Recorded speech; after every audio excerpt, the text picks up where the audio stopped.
Guys, needless to say, I did a little bit of testing on getting a delicious keto, low-carb shortbread cookie. Today we're going to make it into some delicious keto Girl Scout Samoa cookies, otherwise known as caramel delights. So, let's get started.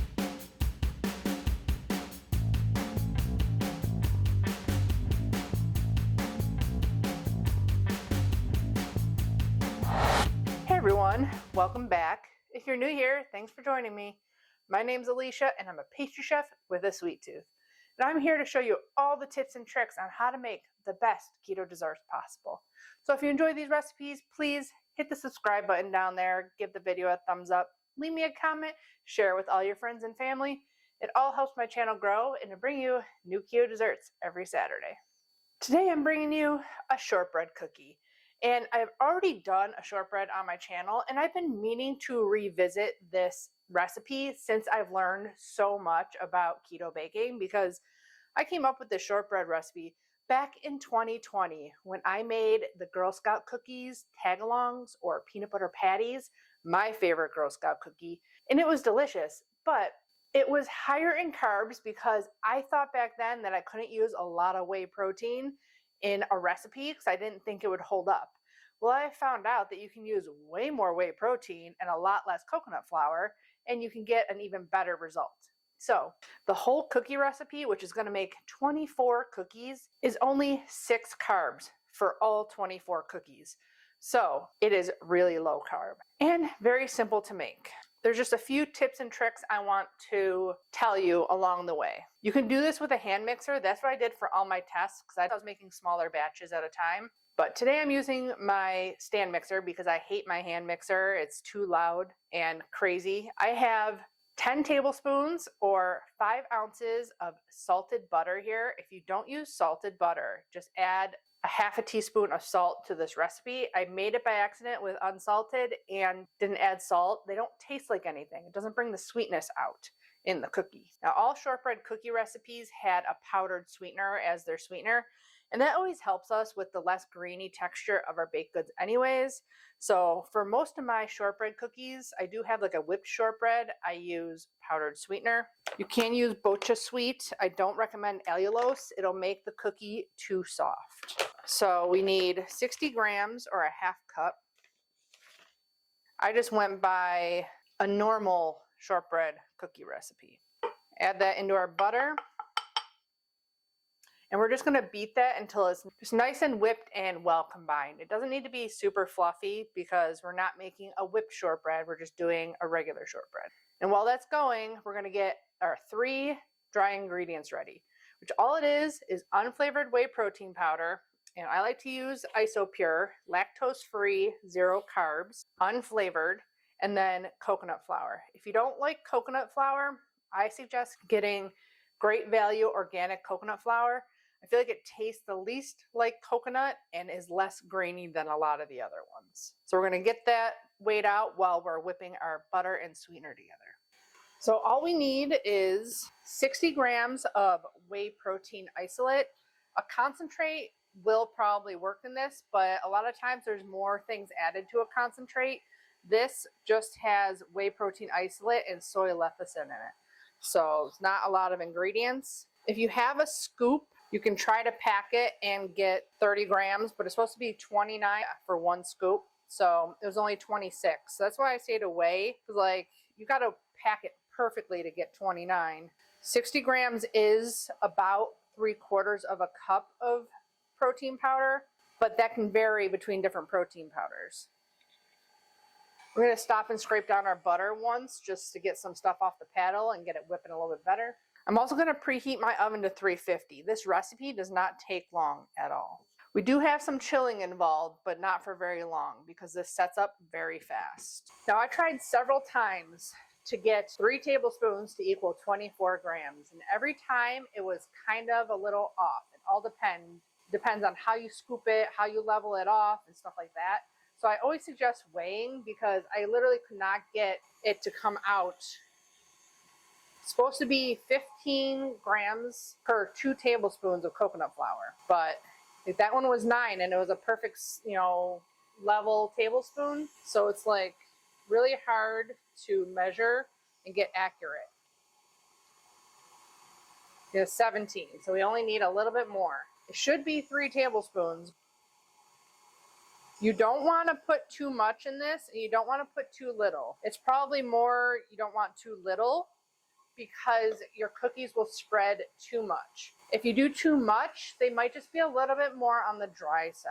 And to that, we just need a little bit of xanthan gum to kind of act as our gluten in here. Mine is really strong, so I'm doing only a little bit, but you need a half a teaspoon. Just give that a mix, and that's ready to go. It's all our dry ingredients. This is the kind of recipe that I'm thinking you can do egg white protein powder instead of the whey, but I think it would give a crispier, tougher cookie. This one is like, it's crispy on the outside, but it's still kind of fluffy in the middle. And that's what the whey protein powder does to our baked goods. It gives us a little bit of fluff to our baked goods. We'll give this one more scrape, and then we're just going to add a half teaspoon of vanilla and our dry ingredients. So it's just really nicely combined in there, not super whipped. You can add any flavoring you want. Another little scrape. Then add all your dry ingredients at once and beat until a dough forms. I kept trying to add the least amount of coconut flour as possible to get a nice soft cookie, but to still keep it together. So I tried a lot of tests.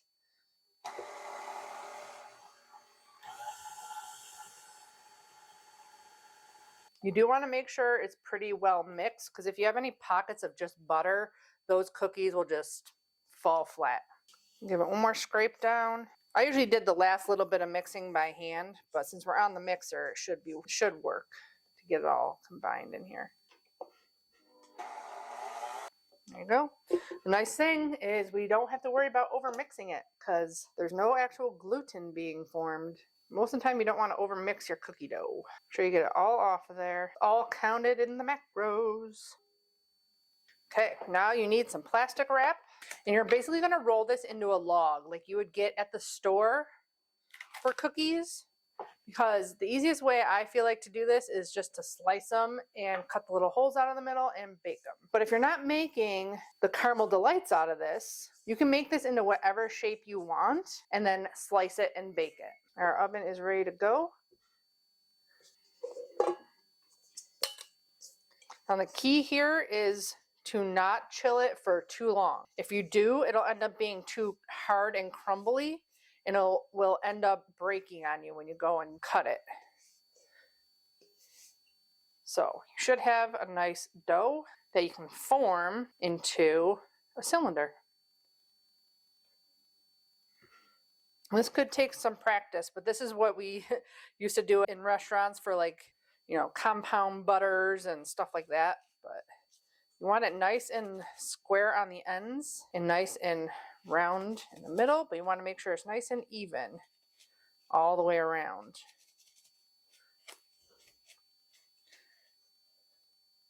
It is going to spread a little bit, so just keep that in mind. I was making the log kind of thick and stout, and it was making the cookies a little bit big. So you want it like that. Nice and flat on both sides. You're just going to chill this for 10 minutes maximum in the fridge while we get the rest of our ingredients for our Samoas ready. First things first, while that is chilling, I have 2 cups of shredded coconut here. I'm going to throw this into the oven and toast it up. So I'm going to put on 5, give it a mix, and then put it on for a couple more minutes. That'll help us also calculate the time of how long we're chilling our dough for. And do a quick switcheroo here, and we'll get on to the caramel part of the caramel delight cookies. So I want to talk a little bit about coconut. This is weird to me that coconut has so many different carb counts online and on all the different packages. They say it is 2 carbs for 2 tablespoons. This backup package says 1 carb per 2 tablespoons. And then this one says 4 carbs, 4 fiber for 3 tablespoons. Everything is wildly different. Like this says 3 tablespoons is 15 grams. This says 2 tablespoons is 15 grams. I went with 1 carb for 15 grams. That's what I put in my recipe. I don't know really who to believe, but I went in the middle. That's how I figured out these macros. Now I already have a caramel sauce video, so I'll link it up there for you. We're making a thicker caramel so that we can add the coconut to it and put it on top of our cookies and it's not gonna ooze anywhere. My first recipe, I didn't put enough coconut in, and what wasn't solidified in coconut oozed off the cookie.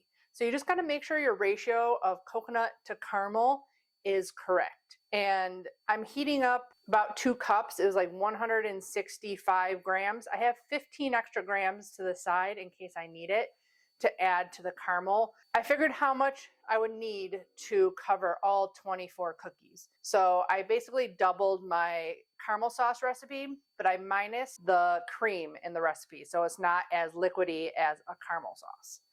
So I have 2 cups or 320 grams of allulose here. I'm just gonna put a little water around the edge and get that cooking. If this is your first time cooking caramel, definitely go low. Yesterday I did a tiny batch and it took no time at all, and I kind of went too far and it was almost too hard of a caramel.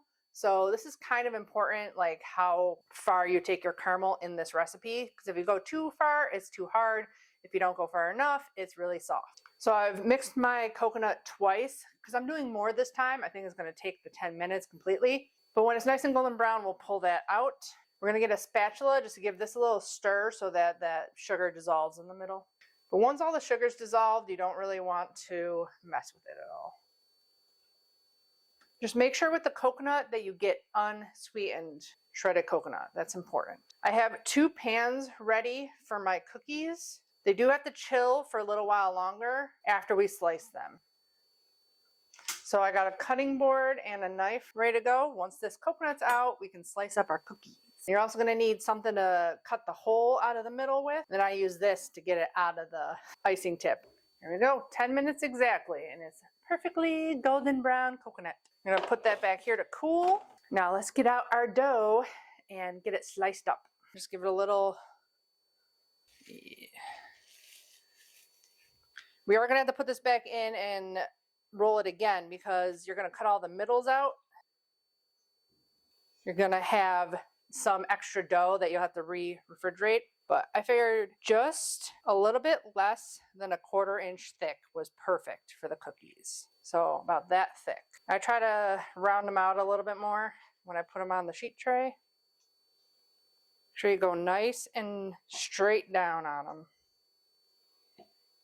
They do spread a bit, so we're going to do 2, 1, 2, 1 like that. If you got them the right thickness, you should get 24 cookies. If you think you did one too small, you can always put it in the batch that you're going to refrigerate. Well, that one's a little thin.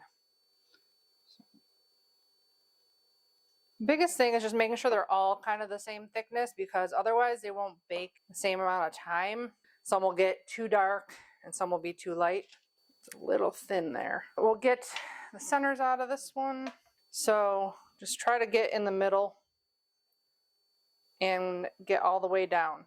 If your dough is too hard, they will crack when you go to take the center out. Found that out.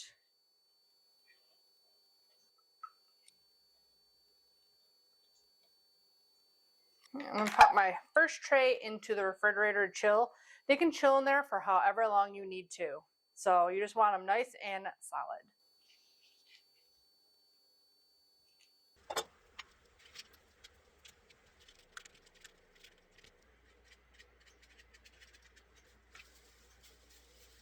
I hate using this induction burner. Like, it was going crazy at 220 and I turned it down to 200 and it's not doing anything. So I just turned it back up. But we are doing a double batch, so we need 8 tablespoons of salted butter, or you can use a 1/2 teaspoon of salt and unsalted butter. But I got that ready to go. A 1/2 teaspoon of vanilla extract, or you can use a caramel extract if you have it, and just 2 tablespoons of heavy cream. So once that gets up to the color, we got to add all this in right away and make sure you have a whisk on hand and your coconut ready to go. So if you're not doing this part, you can cook your cookies whenever you want. Just make sure you let them cool completely. Even when they're like room temperature, like, or just above room temperature, they're still soft. But when they're completely cooled, they get crispy on the outside and like nice and soft and delicious, melt in your mouth in the middle. It's been about 10 minutes, so I'm going to get the last of our dough out. I need to get 8 more cookies out of that. So if I need to get 8, I just kind of mark it out. This one I did a little bit smaller of a roll. So you can do it this way too if you didn't get exactly the right dimensions.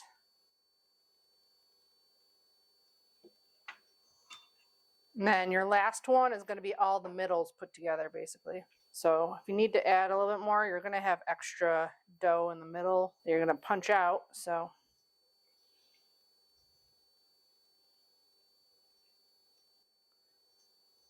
they break a little bit, it's okay, just push them back together. And that's why you do it on the sheet tray.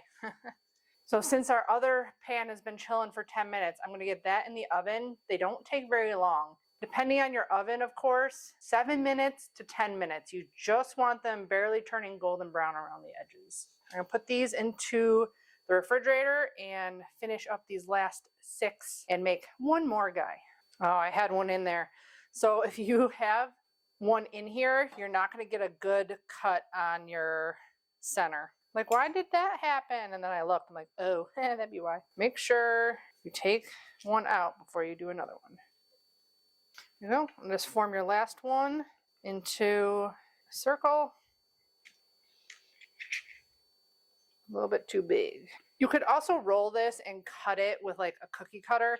I just feel like it's more work to do that, especially rolling out keto dough is just kind of a pain in the butt. That one might be a little bit bigger than the rest of them. You know, throwing these into the refrigerator, and then hopefully this caramel will get going soon. I'm going to have to turn it up. So this was at 4 minutes. So it doesn't even look cooked at all, but I would still only set it for 3 minutes because it cooks quite fast. So this was 7 minutes, and they're just getting golden brown. I'm going to do another 30 seconds. That's probably just because I pulled them out to show you, but they probably would have been done in 7 minutes if I just turned them real quick and kept them cooking. That's the hard thing with me with testing. I'm constantly opening the oven, so my times end up changing because I'm testing and opening up the oven so many times that it ends up making your things take longer to cook. So just a little note there, if you keep checking on your cake, it's going to take you longer to bake your cake or cookie. Okay, that was about 30 more seconds, and it's starting to get golden on the tops too. So these are done. I'm going to put our second tray into the oven. You just want to make sure they're solid. And I hate induction cooktops. I turn it up to 260 and it goes crazy for a little while and then it turns off. And then it turns back on and heats up again and turns back off. So it takes forever to make anything on induction. Okay, I just threw our last pan into the oven. So these guys just came out. Caramel's coming along slowly but surely. But I wanted to talk to you about the chocolate that's going on these. So I used a chocolate that was 1 carb per ½ ounce. So if you use one that's more than that, your carb count will probably go up just because they add up, because we're using 10 ounces of chocolate. So I'm using a dark chocolate with a little bit of semi-sweet because I had a bag open, but I use Bake Believe chocolate chips. They're easily found at Walmart for really cheap. I looked on Amazon, they're really expensive and there's only a couple of options.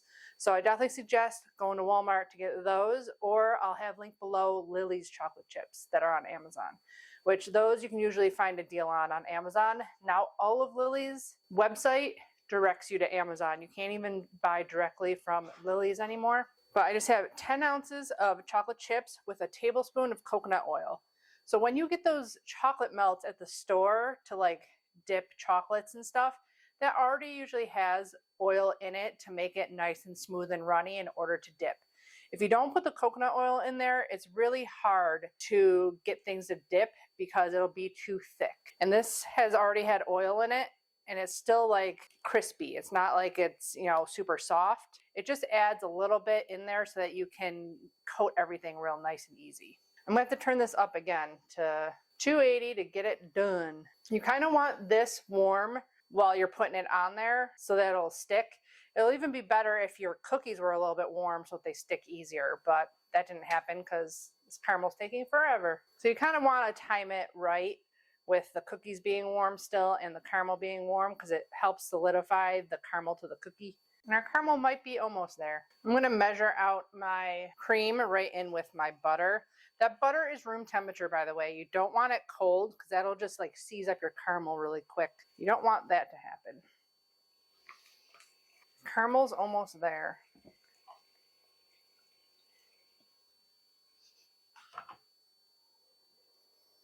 Okay, I'm going to call it here. Be careful adding in your butter and cream. It will splash and bubble up.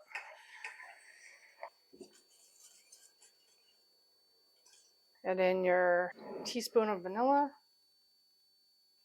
Then I'm going to add my coconut into here. Take it off the heat.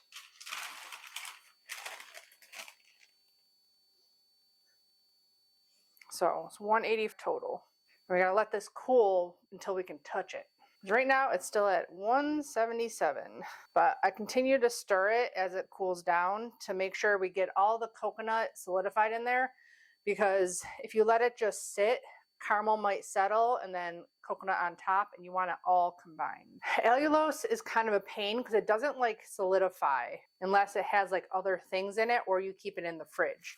The caramel slid away from the coconut because there was too much coconut, but this stuff doesn't move. It's like real thick, like chewy caramel. So that's what we want this to turn out like. Okay, so our caramel is finally cooled down enough to touch, and you want it pretty solid like that. Took about 20 minutes, but ideally you want this done before your cookies are even baked. That way you can just top them as soon as they come out of the oven. The last time my caramel was really cool, so I just kind of formed it on top. I'm gonna see what the best utensil is to do this here. Kind of want it mounted up on top of each cookie and all the way to the edge.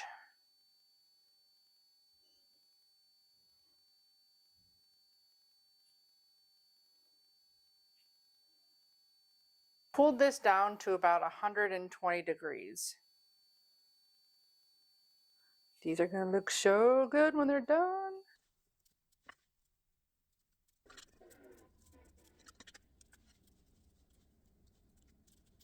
Okay, so I started a little bit heavy on those first couple, but we had plenty of coconut to go around. I'm going to throw these into the refrigerator while we get our chocolate melted. So this I'm just doing 50% power, and it usually takes about 30 seconds to 45 seconds to get it starting to melt, and then I only do like 10-second intervals until I get it to about 90 degrees, and there's still some hunks left in there to melt. So that took a couple extra minutes just because we have so much in here, but I made sure not to take it past 90. Once it's like almost melted, you only go like 10-second intervals because that is melted and there's no residual chips left in there. And I only took it to 90. That way you don't really have to temper your chocolate. There's a couple of chips in there still, which is perfect. Let's get out our cookies. You don't want these in there too long because you don't want them super cold, because then your chocolate will solidify like super fast down there and it'll be really hard to get a thin coat of chocolate on there. I'm going to set this aside and move on to forks. This is the best way I found to do it. I tried with chopsticks and I'm just not good enough with chopsticks. So in there, down in there. Oh, and don't do that. Okay, don't do what I did. You don't want the whole thing covered in chocolate. Okay, well, let's try that again.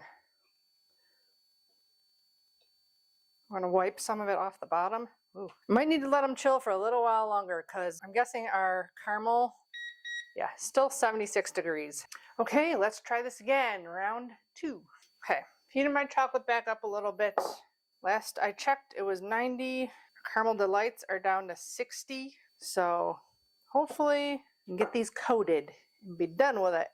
Still at 90. Depending on how your caramel turns out, you may have to keep it in the fridge or they might melt a little bit. Once they're like solid, you can kind of even them out a little bit.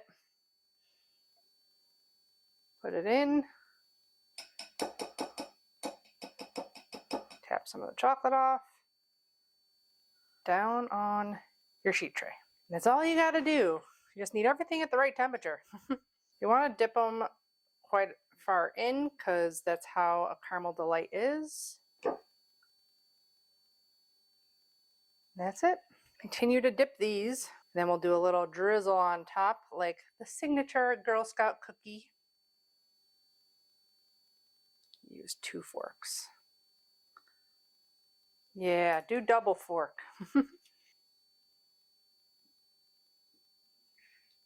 Swim in the pool.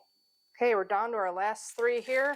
These are my mom's favorite Girl Scout cookies. She hasn't had them in years. And this is actually going to be a Mother's Day gift for her. And I was trying to think of what I could make her because I've made a lot of her favorite things keto already. This is pretty much like the last thing I know of that like she hasn't had that she really wants keto. So, in big surprise, I don't like coconut. So I might just try one of my ones that doesn't have coconut on it. I don't know, I haven't decided yet. I feel like that's not a good test, but it's also not really a good test if I don't like the actual flavor of the product that I'm making. I personally don't like the texture, like in my teeth, of coconut. So there we go. There's all our cookies dipped. Now we just gotta do a little bit of a drizzle on top.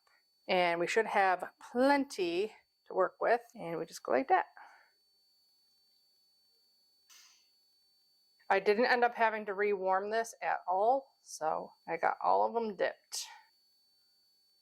If you want this perfect, you can put it into a piping bag and pipe stripes on it. It's actually worked better with a spoon earlier. There we go. Perfect amount of chocolate. So each one of these bad boys is a carb.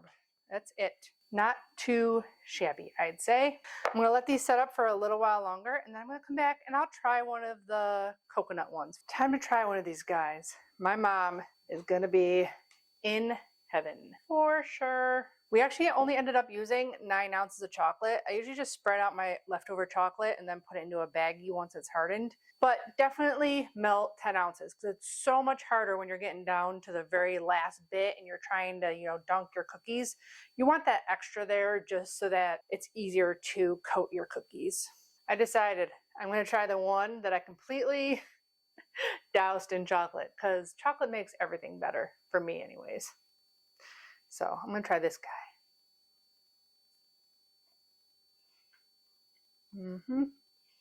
Shortbread is light and airy, crispy on the outside.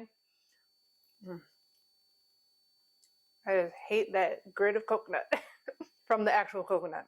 In the actual cookie itself, I've been snacking on them. They're so good. Literally, there's 1 gram of coconut flour in each cookie.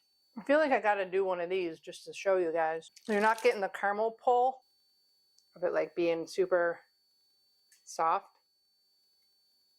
I didn't think about this until we saw the Girl Scouts at one of the McKinley Mall markets, and I'm like, oh, stay away from those, stay away from those. We would go this way. And I thought I should make some caramel delights for my mom for Mother's Day. Jumping in here from the next week as I'm editing this video and about to shoot another video, I just couldn't pass up the opportunity to buy a package of caramel delights at my vendor show the other day. They were right next to us, and I was like, I gotta see if in my head I remember it being the same as it was, as I made it keto. Funny thing is, completely not the same. But I think it's kind of funny. I actually did like cost breakdown and like the nutrition facts and everything. But these are the caramel delights compared to my keto ones. It's pretty funny. And for 2 cookies, which still I don't think is the same as one of my cookies, I made 24 of these for $15. You get 15 of these for $6. But basically you're getting twice as much. So $12, $15. And these are keto and huge. And only 1 gram of net carbs per cookie. These, for 2 of them, is 19 grams of carbs, 12 grams of added sugar. And mine has protein in it also. So calories, 200, 140. But I say you're still getting more with my keto cookie than with these 2 little guys. So there is a little comparison for you. I'll break one of these open. There's a lot more cookie than I thought. And it's kind of just coated in a little bit of caramel and coconut. I thought it had a lot more coconut. Again, I haven't been a Girl Scout since I was a teenager, but I remember these being a lot bigger and a lot more delicious looking. So this is what I had in my head from when I was a Girl Scout. So that's it for that. Otherwise, happy keto baking. So I hope you guys enjoy this recipe. Let me know in the comments below if you try it, if it's your favorite, which is your favorite Girl Scout cookie. I already have the tag-alongs or the peanut butter patties, and I have a Thin Mint cookie on my channel already. So there isn't many options left, but I'd love to know your thoughts below on what is your favorite Girl Scout cookie. Don't forget to check out my Amazon links and the blog link to the full recipe in the description box below. Give the video a thumbs up if you enjoyed it. Subscribe if you haven't already. And as always, I'll be back with more keto dessert recipes. Bye guys.